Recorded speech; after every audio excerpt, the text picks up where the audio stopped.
हम अपनी क्लास को स्टार्ट करते हैं। और लास्ट क्लास में हम भुट्टो का टॉपिक पढ़ रहे थे बेटा। भुट्टो के टॉपिक में हमने कॉन्स्टिट्यूशन ऑफ 1973 तक जो है वो हमने पढ़ लिया था। और उसके बाद जो है वो हमने स्टार्ट करना है बेटा। उसके बाद हमने स्टार्ट करना है। हम जो आज की क्लास में स्टार्ट करेंगे वो है सेकंड इस्लामिक समिट कॉन्फ्रेंस 1974। बेटा ये जो सेकंड इस्लामिक समिट कॉन्फ्रेंस होती है 1974 के अंदर, ये लाहौर के अंदर होती है, जिसमें टोटल जो है वो 35 जो है वो मुस्लिम कंट्रीज होते हैं। एक मिनट बेटा, बाकी स्टूडेंट्स को ऐड कर रहा था। सेकेंड इस्लामिक समिट कॉन्फ्रेंस जो होती है ये लाहौर के अंदर होती है और 35 मुस्लिम कंट्रीज होते हैं। और मुस्लिम कंट्रीज ने इस मीटिंग के अंदर या इस कॉन्फ्रेंस के अंदर मुस्लिम कंट्रीज ने इस वजह से बेटा पार्टिसिपेट किया था कि वो डिस्कस कर सके ग्लोबल मुस्लिम इश्यूज को। राइट। ग्लोबल मुस्लिम इश्यूज को डिस्कस करने के लिए मुस्लिम कंट्रीज ने इस कॉन्फ्रेंस को ज्वाइन किया था। और भुट्टो साहब जो थे, जुल्फिकार अली भुट्टो ने, उन्होंने इनवाइट किया था मुजीबुर रहमान को। किनको बेटा इनवाइट किया था? इनवाइट किया था मुजीबुर रहमान को। और बांग्लादेश को जो है वो रिकॉग्नाइज किया था as a Muslim country. Right. और ये मीटिंग हमारे पास हुई थी लाहौर के अंदर। और प्लस सऊदी अरेबिया ने क्या किया था बेटा? सऊदी अरेबिया के जो किंग थे हमारे पास, फैसल, उन्होंने डोनेट किया था, हमें पैसे दिए थे पाकिस्तान को। क्या पैसे दिए थे? फैसल मॉस्क को बिल्ड करने के लिए जो है वो इस्लामाबाद के अंदर हमें जो है वो इन्होंने पैसे दिए थे।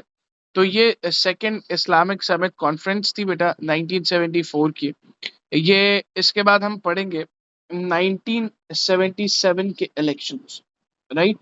अब हम बात करते हैं 1977 के इलेक्शंस की। भुट्टो जो है इन इलेक्शंस को दोबारा से क्या करना चाहता था? जीतना चाहता था। इससे पहले आप लोगों को पता है कि भुट्टो जो है वो इलेक्शन जीता हुआ था। एंड भुट्टो जो है वो कॉन्फिडेंट था अपने सक्सेस के लिए। बिकॉज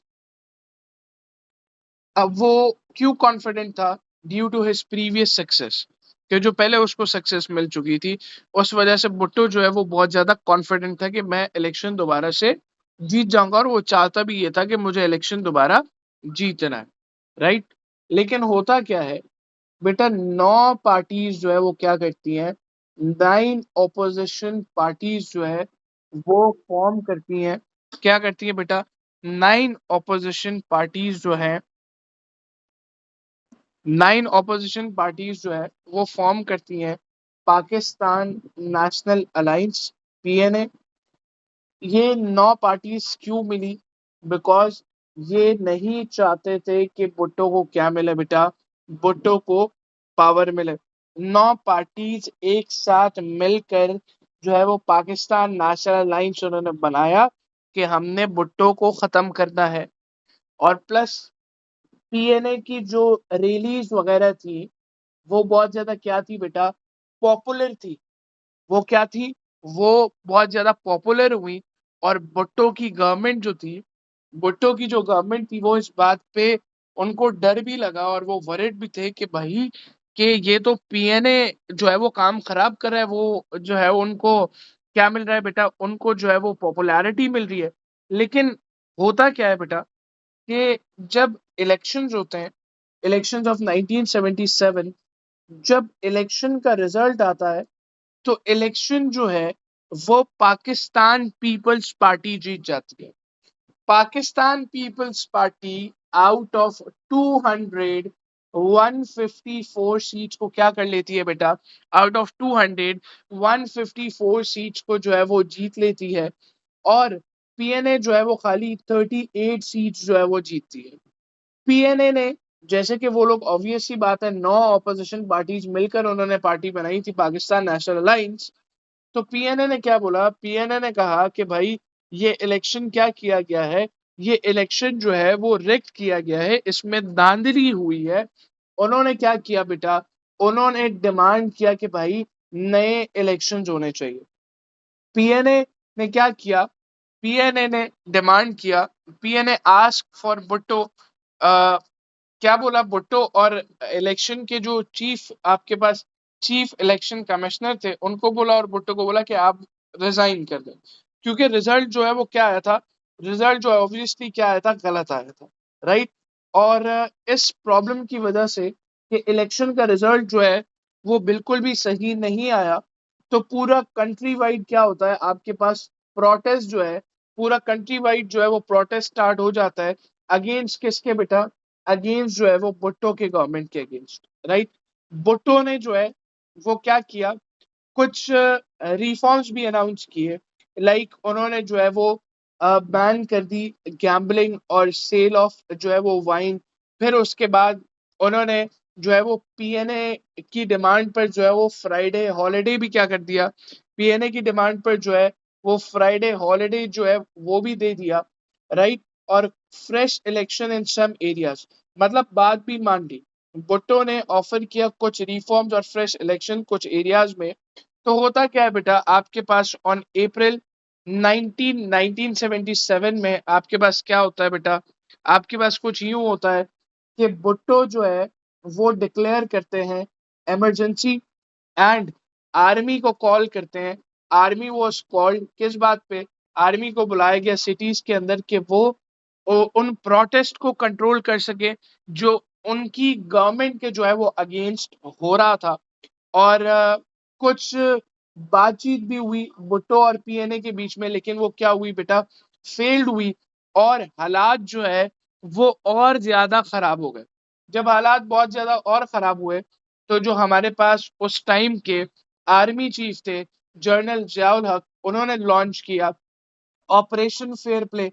क्या किया बेटा उन्होंने? उन्होंने ऑपरेशन फेयर प्ले जो है वो लॉन्च किया, एंड उन्होंने जो है वो बेटा क्या किया? उन्होंने अरेस्ट किया भुट्टो को। उन्होंने क्या किया बेटा? उन्होंने अरेस्ट किया भुट्टो को एंड टुक ओवर। कब किया? Took over on July 5 1977। और टेक ओवर करने के 2 डेज लेटर ही जिया ने क्या किया बेटा? जो कॉन्स्टिट्यूशन जो इम्प्लीमेंट हुई हुई थी 1973 की, उसको सस्पेंड किया और असेंबलीज को जो है वो क्या किया बेटा? असेंबलीज को जो है वो खत्म किया, राइट। तो मतलब पाकिस्तान की शॉर्ट हिस्ट्री में एक और क्या हो जाता है बेटा? एक और मार्शल लॉ जो है वो क्या हो जाता है बेटा? एक और मार्शल लॉ जो है वो इम्पोज हो जाता है। अब हम आगे बढ़ते हैं। अब हम बात करते हैं बेटा एग्रीकल्चर रिफॉर्म्स की। भुट्टो के और रिफॉर्म्स हम पढ़ें, हम पढ़ेंगे एग्रीकल्चर रिफॉर्म्स। भुट्टो की अगर हम एग्रीकल्चर रिफॉर्म्स की बात करते हैं, तो इन 1972 आपके पास क्या होता है? भुट्टो जो है वो इंट्रोड्यूस करते हैं क्या चीज बेटा? लैंड रिफॉर्म इंट्रोड्यूस करते हैं। भुट्टो के जो ये लैंड रिफॉर्म्स होते हैं, ये क्या, ये जो रिफॉर्म्स होते हैं ये क्या करना चाहते हैं बेटा? ये जो लैंडलॉर्ड्स को लिमिट करना चाहते थे, क्या करना चाहते थे बेटा? लैंडलॉर्ड्स को लिमिट करना चाहते थे। किस तरीके से लिमिट करना चाहते थे? इनके जो लैंड रिफॉर्म थे वो क्या थे कि भाई 250 एकर्स जो है वो इरिगेटेड लैंड होनी चाहिए, और 500 एकर्स जो है वो अनइरिगेटेड लैंड होनी चाहिए। ऐसा क्यों किया गया?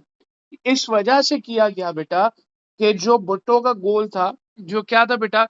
जो भुट्टो का गोल था कि जो जमीनें खाली पड़ी हुई हैं, ऑब्वियसली जो बड़े बड़े लैंडलॉर्ड्स थे वो अपनी जमीनों पर, हर पूरी की पूरी जमीन पे तो एग्रीकल्चर नहीं कर रहे थे। तो जो भुट्टो का गोल था वो ये था कि भाई जो पुअरली रन फार्म्स हैं, मतलब कि जिन फार्म्स पे कुछ ना होने के बराबर चीजें हो रही हैं, वो जमीन फारिग जा रही है, उन जमीन को जो है वो क्या किया जाए? उन जमीन को जो है वो कन्वर्ट किया जाए इनटू प्रोडक्टिव फार्म्स। मतलब उन उन जमीनों से कुछ ना कुछ फायदा उठाया जाए और मुल्क की इकोनॉमी को फायदा दिया जाए, राइट। इसके बाद हम आगे बढ़ते हैं, और इन्होंने ये भी कहा कि अगर जो ऊपर इन्होंने बताया कि 250 acres irrigated and 500 acres unirrigated, कहा कि जो भी सरप्लस लैंड होगी was to be sold to the small farmers. लेकिन होता क्या है, ये इन्होंने कहा कि भाई सरप्लस लैंड होगी was to be sold to the small farmers, लेकिन होता क्या है कि बड़े बड़े लैंडलॉर्ड्स ने जो है वो इस रूल को जो है वो अवॉइड करने की कोशिश की। बताता हूँ या बेटा, जो बड़े बड़े लैंडलॉर्ड्स थे उन्होंने इस रूल को जो है वो क्या किया, अवॉइड करने की कोशिश की। किस तरीके से? उन्होंने अपनी जमीन को जो है वो किसको देना शुरू कर दिया, अपने रिलेटिव्स को, और जो उनके ट्रस्टेड क्या थे बेटा, जो उनके ट्रस्टेड किराएदार थे, टेनेंट्स का मतलब किराएदार, उनको देना जो है वो शुरू कर दिए। और फिर टेनेंट्स को क्या मिला बेटा, टेनेंट्स को कुछ प्रोटेक्शन मिलती है और उनके पास राइट था कि वो क्या कर सकते हैं, वो जिस लैंड पे थे वो उसको बाय भी कर सकते थे, लेकिन उनके पास इतना पैसा नहीं था। भुट्टो ने जो है वो क्या किए, भुट्टो ने एग्रीकल्चर को इम्प्रूव करने के लिए भुट्टो ने क्या किया बेटा, भुट्टो ने मॉडर्न फार्मिंग मेथड्स लेकर आए। जैसे कि आपके पास मशीनरी हो गया, एग्रीकल्चर के अंदर मशीनरी का यूज, पेस्टिसाइड्स, फर्टिलाइजर और modern irrigation methods and loans को भी जो है वो भुट्टो ने क्या किया, लोन्स को भी जो है वो एग्रीकल्चर लोन्स को भी जो है भुट्टो ने इंट्रोड्यूस किया। तो बेटा ये रिफॉर्म्स थे। अ, ये एग्रीकल्चर रिफॉर्म्स में किसी को कोई प्रॉब्लम, और इलेक्शंस वाले पार्ट में किसी को कोई प्रॉब्लम है तो प्लीज कंफर्म कर सकते हैं मुझे।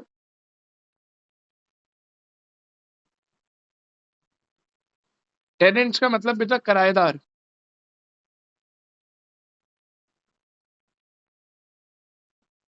ओके जी, हम आगे बढ़ते हैं। बेटा उन्होंने अवॉइड इस तरीके से की पॉलिसी कि दैट अगर 250 या 500 से ज्यादा जमीन होगी तो सरप्लस लैंड जो है वो क्या कर दी जाएगी, गवर्नमेंट जो है वो सोल्ड कर दी जाएगी टू द स्मॉल फार्मर्स। उन्होंने क्या किया, जमीनों को अपने रिलेटिव्स के नाम मतलब कि अपने रिलेटिव्स को देना शुरू कर दिया। एंड उसके साथ साथ रिलेटिव्स को देने के साथ साथ उन्होंने क्या किया बेटा, उन्होंने जो है वो ट्रस्टेड, जो जिन टेनेंट्स में जिन किराएदारों पे लोग लैंडलॉर्ड्स को ट्रस्ट था उनको देने शुरू कर दिए। आगे बढ़ते हैं। अब हम बात करते हैं इंडस्ट्रियल रिफॉर्म्स। या क्लियर है बेटा? ओके, अब हम बात करते हैं इंडस्ट्रियल रिफॉर्म्स की। इंडस्ट्रियल रिफॉर्म जुल्फिकार अली भुट्टो के क्या थे बेटा, भुट्टो ने स्टार्ट की नेशनलाइजेशन। सबसे पहले आप लोगों को पता होना चाहिए कि नेशनलाइजेशन का मतलब क्या होता है। मतलब कि भाई एक प्राइवेट जो है वो कंपनी है, उसको क्या करती है, उसको गवर्नमेंट कंट्रोल करती है और गवर्नमेंट कहती है मैं इसको खुद चलाऊंगी। जैसे कि फॉर एग्जांपल गाया की जो है वो एक कंपनी है, उसको गवर्नमेंट ले ले और कहे कि मैं खुद चलाऊंगा और मुल्क को फायदा दूंगा, मुल्क की इकोनॉमी को फायदा दूंगा, तो उसको हम क्या कहेंगे, नेशनलाइजेशन। भुट्टो की गवर्नमेंट ने क्या किया बेटा, भुट्टो की गवर्नमेंट ने took control of what?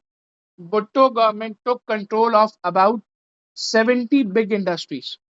70 big industries का जो है वो क्या किया, कंट्रोल किया, राइट।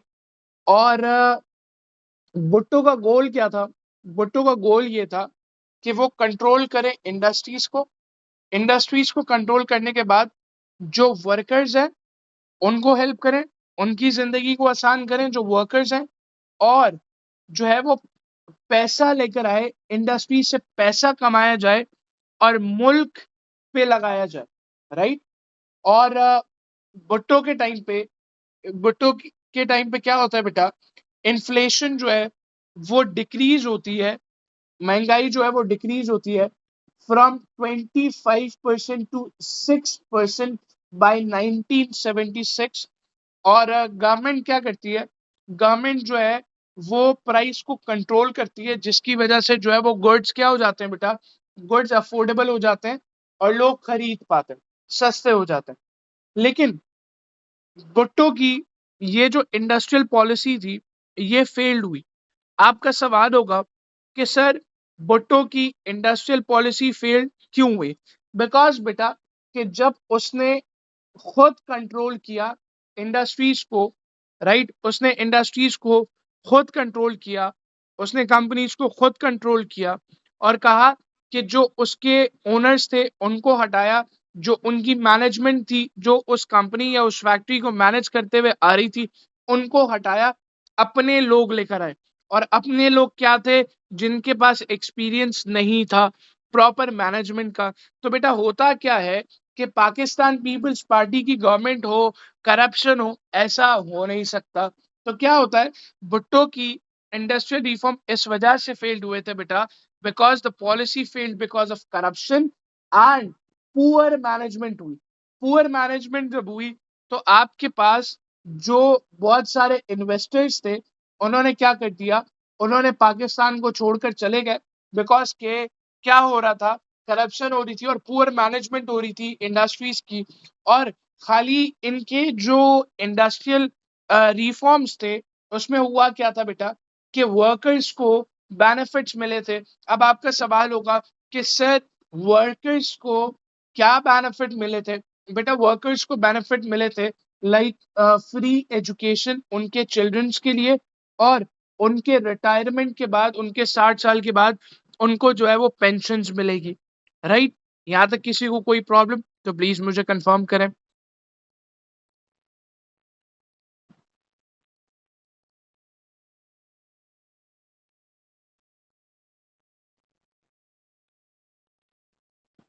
ओके जी, अब हम आगे बढ़ते हैं। बेटा जब प्रॉपरली आया, चीजें मैनेज नहीं हो रही, करप्शन हो रही है, पुअर मैनेजमेंट हो रही है, तो इन्वेस्टर पाकिस्तान में रह के क्या करेंगे?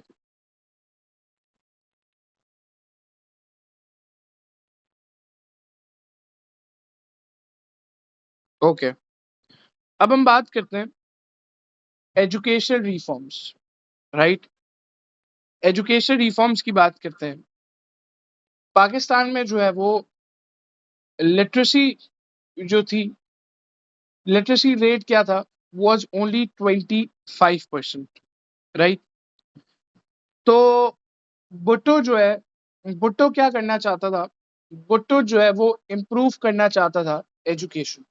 राइट, भुट्टो इम्प्रूव करना चाहता था एजुकेशन। भुट्टो ने क्या किया, प्राइवेट स्कूल को जो है वो नेशनलाइज कर दिया। मतलब कि प्राइवेट स्कूल्स को गवर्नमेंट ने कंट्रोल कर लिया और बोला कि हम खुद चलाएंगे। राइट, और बहुत सारे स्कूल्स जो है वो बिल्ड किए गए थे। अगर मैं आपको बताता चलूं कि 300 न्यू स्कूल्स बिल्ड। और भुट्टो के टाइम पे हुआ क्या था कि प्राइमरी एजुकेशन जो है वो फ्री कर दी गई थी और डबल शिफ्ट सिस्टम स्टार्ट हो गया था। राइट, डबल शिफ्ट सिस्टम का मतलब क्या होता है कि सुबह भी स्कूल दोपहर भी स्कूल। क्यों? क्योंकि क्राउड ज्यादा था और स्कूल की कंस्ट्रक्शन जो चल रही थी वो स्लो चल रही थी, रिसोर्सेज लिमिटेड थे, तो 2 टाइम जो है वो स्कूल चलाना पड़ा, सुबह और शाम। राइट, और इस एजुकेशन रिफॉर्म्स में भुट्टो का प्रॉब्लम क्या आया बेटा, भुट्टो का प्रॉब्लम ये आया कि लैक ऑफ स्टाफ थे। राइट, जैसे कि टीचर्स वगैरह की कमी थी और स्कूल्स को प्रॉपरली एडमिनिस्ट्रेट नहीं किया गया। अब जाहिर सी बात है, जब पढ़ाने वाले नहीं होंगे और पुअर एडमिनिस्ट्रेशन नहीं होगी तो किस तरीके से इनके ये रिफॉर्म सक्सेसफुल हो सकते हैं। प्लस बाकी फर्दर पॉइंट ये भी था कि बहुत सारी फैमिलीज ने जो है वो क्या किया, भुट्टो के इस एजुकेशनल रिफॉर्म को अपोज किया। क्यों अपोज किया? उन्होंने बोला कि भाई हमारा बच्चा क्या करता है, हमारा बच्चा जो है वो हमें कमा कर देता है। हमारा बच्चा क्या करता है, हमारा बच्चा हमें कमा कर देता है, हम उसको स्कूल भेजेंगे तो हम खाएंगे क्या? राइट, तो लोगों ने इनको अपोज किया। इसके साथ साथ एजुकेशन बजट जो था, जो मतलब टोटल में से जो बजट एजुकेशन को मिलता था, जो कि मिलता था खाली 13%, जो कि क्या था बेटा, बहुत ही कम था, जो कि बहुत ही कम था, जिसकी वजह से इनके जो ये रिफॉर्म्स थे वो इतने सक्सेसफुल नहीं रहे। और भी रीजन मैंने आपको बता दिए जिसकी वजह से ये सक्सेसफुल नहीं रहे। आगे बढ़ते हैं हम। अब हम बात करते हैं भुट्टो के हेल्थ रिफॉर्म्स, राइट। हम बात करते हैं भुट्टो के हेल्थ रिफॉर्म्स। भुट्टो ने क्या किया बेटा, भुट्टो ने प्रोग्राम स्टार्ट किया कि वो रिड्यूस करेगा इन्फेंट डेथ्स को और इम्प्रूव करेगा किस चीज को बेटा, इम्प्रूव करेगा हेल्थ केयर को विद रूरल हेल्थ सेंटर्स। मतलब उन्होंने रूरल हेल्थ सेंटर्स बनाए, रूरल एरियाज में हेल्थ सेंटर्स बनाए। एक आरएचसी मतलब एक रूरल हेल्थ सेंटर कितने लोगों को जो है वो मैनेज करता था, 60,000 लोगों को। कितने लोगों को बेटा, 60,000। और एक जो आपके पास बेसिक हेल्थ यूनिट था, दैट इज बीएचयू, वो एक जो है वो कितने लोगों को मैनेज करता था, वो कितने लोगों को डील कर सकता था, 20,000 पीपल को, राइट। इन्होंने ट्रेनिंग फॉर डॉक्टर्स और नर्सेज जो है वो इंक्रीज किया कि दैट हेल्थ जो है वो लोगों की ज्यादा से ज्यादा बेहतर हो। इनके टाइम पे मेडिकल की प्राइसेस जो है, मेडिसिन की जो प्राइसेस थी वो क्या हुई बेटा, कम हुई। बिकॉज इन्होंने बैन कर दिया था कि जो भी मेडिसिन कंपनी है वो अपने ब्रांड के नीचे, नाम के नीचे जो है, अपने ब्रांड के नाम के साथ जो है वो मेडिसिन नहीं बेचेगी, अपने ब्रांड के नाम के साथ मेडिसिन नहीं बेचेगी। तो अब जाहिर सी बात है, तो क्या हुआ कि कंपनीज ने जो है वो पाकिस्तान को जो है वो छोड़ना शुरू कर दिया। क्यों? क्योंकि बेटा मेडिसिन जो है वो अवेलेबल थी आपके पास विदाउट प्रिस्क्रिप्शन, और अगर वो कंपनीज ब्रांड के नाम के साथ अपने नहीं बेचेंगी तो इनको इतना पैसा नहीं मिल रहा था। तो जिसकी वजह से इन्होंने क्या किया, इन्होंने पाकिस्तान को जो कंपनीज थी उन्होंने पाकिस्तान को छोड़ना शुरू कर दिया। और ये रिफॉर्म्स हेल्प करते हैं पाकिस्तान को, बट प्रॉब्लम क्या होती है, प्रॉब्लम हमें ये हो जाती है कि हमारे पास शॉर्टेज ऑफ डॉक्टर्स हो जाता है। क्या हो जाता है बेटा, शॉर्टेज ऑफ डॉक्टर्स, हमारे पास डॉक्टर कम पड़ जाते हैं। फिर इसके बाद ये हमारे पास थे हेल्थ रिफॉर्म्स। इसके बाद हम बात करते हैं इस्लामिक रिफॉर्म्स की। आपके पास भुट्टो की अगर हम इस्लामिक रिफॉर्म्स की बात करें तो भुट्टो ने क्या किया बेटा, भुट्टो ने alcohol, gambling, night clubs, horse जो है वो रेसिंग, इन सबको क्या कर दिया, हॉर्सेस रेसिंग को बैन कर दिया, राइट। और फ्राइडे को जो है वो वीकली हॉलिडे बना दिया। और अपना इस्लामिक कंट्रीज के साथ जो है वो रिलेशन और ज्यादा स्ट्रॉन्ग कर दिया। कुरान जो है वो प्लेस कर दिया गया था in all 5 star hotels. Qadianis को क्या कर दिया गया था बेटा, कादियानीज को डिक्लेयर कर दिया गया था नॉन मुस्लिम्स, राइट। और आपको जैसे कि अभी ऊपर आपने पढ़ा कि सेकेंड इस्लामिक समिट कॉन्फ्रेंस भी जो है वो क्या हुई थी इन लाहौर, राइट। तो मतलब इन्होंने थोड़ा सा इस्लामिक रिफॉर्म्स भी जो है वो इंट्रोड्यूस किए, जो कि एक पॉजिटिव पॉइंट था। फिर इसके बाद हम बात करते हैं इनके एडमिनिस्ट्रेटिव रिफॉर्म्स। इनके एडमिनिस्ट्रेटिव रिफॉर्म्स क्या थे, जो हमारे पास भुट्टो था, भुट्टो ने क्या किया बेटा, भुट्टो ने रीस्ट्रक्चर्ड किया सिविल सर्विसेज को। मतलब कि उन्होंने सिविल सर्विसेज के निज़ाम को तब्दील करने की कोशिश की कि भाई ये जो ऑफिशियल्स क्या करते हैं, करप्शन करते हैं, वो खत्म हो और इनएफिशिएंसी खत्म हो और काम जो है वो एफिशिएंसी के साथ हो। इन्होंने क्या किया, अब फॉर एग्जांपल जो भी नया बंदा अगर ऑब्वियसली वो जॉब पे आता है तो वो क्या देखेगा, वो देखेगा हाँ भाई पैसा है, एंट्री रूल्स जो है वो तरीके वाले हैं, तो वो क्या करेगा, जॉब लेगा, सही है। तो इन्होंने क्या किया, इन्होंने पे स्केल जो है वो बढ़ा दिए और चेंज कर दिया एंट्री रूल्स कि दैट ये बेटर से बेटर स्टाफ क्या कर सके, बेटर से बेटर स्टाफ जो है वो क्या करे, वो आए, वो इंटरेस्टेड हो कि चीजें बेहतरी की तरफ जाए, करप्शन खत्म हो और इनएफिशिएंसी जो है वो क्या हो बेटा, खत्म हो, राइट। और गवर्नमेंट एम्प्लॉयज जो थे उनकी 40% क्या कर दी, उनकी जो है वो 40% सैलरी जो है वो इन्होंने बढ़ा दी, राइट।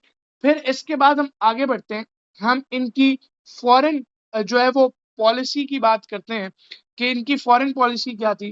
कि भुट्टो ने जो है वो क्या किया बेटा, भुट्टो ने जो है वो टूर किया था बहुत सारे मुस्लिम कंट्रीज को, कि वो पाकिस्तान की पॉलिसीज को एक्सप्लेन कर सके, क्या कर सके बेटा, पाकिस्तान की पॉलिसीज को क्या कर सके, मुस्लिम कंट्रीज को उन्होंने टूर किया था कि वो एक्सप्लेन करें पाकिस्तान की पॉलिसीज को। प्लस भुट्टो ने क्या किया था, विजिट किया था चाइना और रशिया। जब उन्होंने चाइना और रशिया गए तो होता क्या है बेटा, होता ये है कि वहां से उनको लोन्स मिलते हैं और ग्रांट्स मिलते हैं, राइट। लोन्स और ग्रांट्स मिलते हैं, हमें मदद मिलती है वहां से, और प्लस हमारे रिलेशन जो है वो भुट्टो के टाइम पे अफगानिस्तान के साथ थोड़े से इम्प्रूव हो जाते हैं। आफ्टर, कब इम्प्रूव होते हैं, कि जब आफ्टर पाकिस्तान ने उनको हेल्प किया था with earthquake aid. Is that clear और नॉट, इज दैट क्लियर और नॉट स्टूडेंट्स? यहाँ तक कोई प्रॉब्लम, किसी को कोई इशू है तो प्लीज मुझे बताएं।